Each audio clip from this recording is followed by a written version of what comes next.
Well, if this video doesn't get me canceled, nothing will. Hey folks, it's your old pal King Waspinator here. Welcome back to Total Party Skills. Be sure to hit like and subscribe and all that good stuff. I'm going to review a little book I got in the mail today. Escape from Planet Matriarchy, which I made. It's about 130 pages, thereabouts. And I'm pretty proud of it. It's obviously very satirical. It's a complete role-playing game. It's my own role-playing game rule system I just kind of threw together. I'm mostly going to talk about my design philosophy behind it. Like, the story is very, on the surface, a bunch of 50s and 60s sci-fi, B-movie, pulp fiction kind of cliches. But there's a lot of modern Easter eggs built throughout it.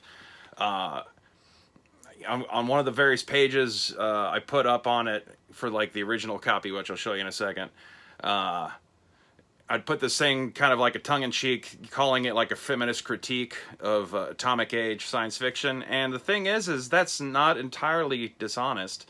The basic premise is, though, is that it's a crew of astronauts from 1975 that get shot into the future and crash land on a planet that's been colonized by women who have completely purged the Y chromosome from their population and have evolved into all these sorts of genetic hierarchies or matriarchies. And it's just kind of like a survival action-adventure kind of sci-fi scenario that a 50s Star Trek type, episode wouldn't be all that out of the question for them to have made. Well, like I said, though, it's definitely satirical and, it's supposed to be provocative. But I'm pretty proud of it, and it's definitely, you will get your value out of purchasing it. The basic idea behind a lot of this is, I like go ahead and play kind of action-adventure modules where, the rules are, the thing that's attractive about OSR is that the rules are real stripped down, so you can kind of just stick them into your adventure or campaign modules. And so that's basically what I did here. I took the OSR design philosophy and applied it to a more 90s skill-based type rule system. So there's things about it that may be a little reminiscent of stuff like, the old World of Darkness games. But I changed how the dice mechanics work. It only uses dice 6. It's really easy to make characters. Characters are fragile, and they stay that way. This is not a game where as you level up, you start to get incredible amount of hit points. If you're lucky if you can get 6.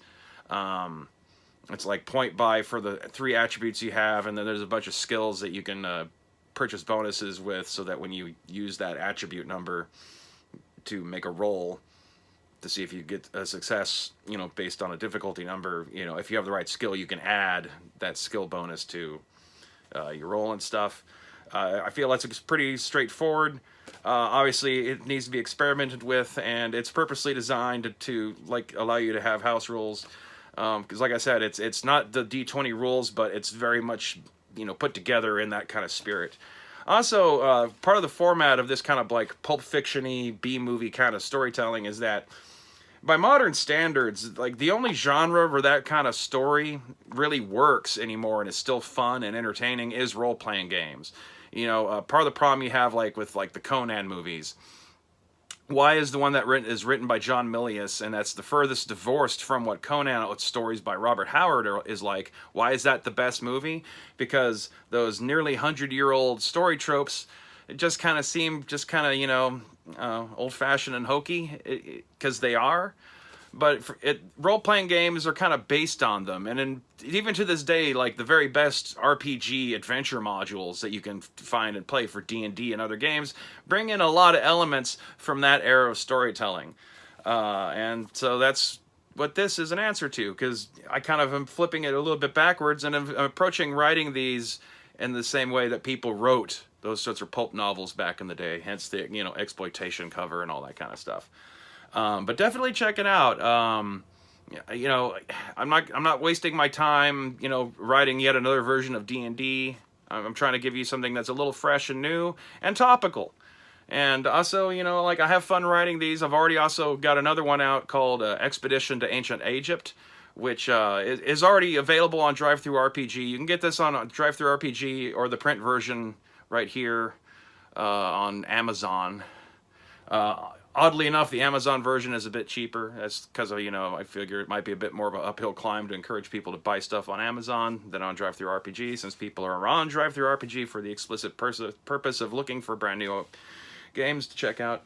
But it's legit. I mean, I'm not charging too much than what people charge for games of, similar size and, complexity.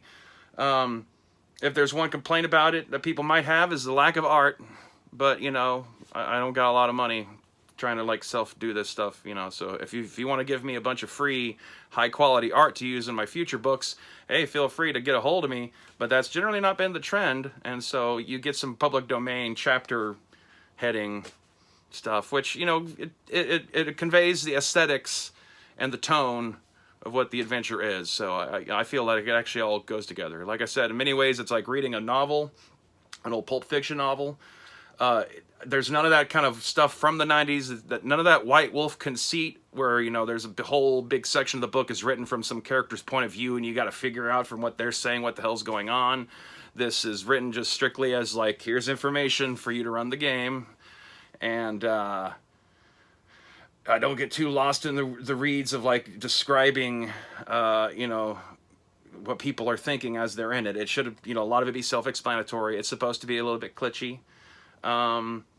But as it's written, it conveys the setting in such a way that you feel like you're reading a novel up to like, as you're learning, the secrets of what's really going on in this world. It kind of teases it out as the chapters go by. And I don't know. As a side note, it would be really funny if Escape from Planet Matriarchy manages to get trending on DriveThruRPG in any way, because I'm sure that would get the wrong people's attention.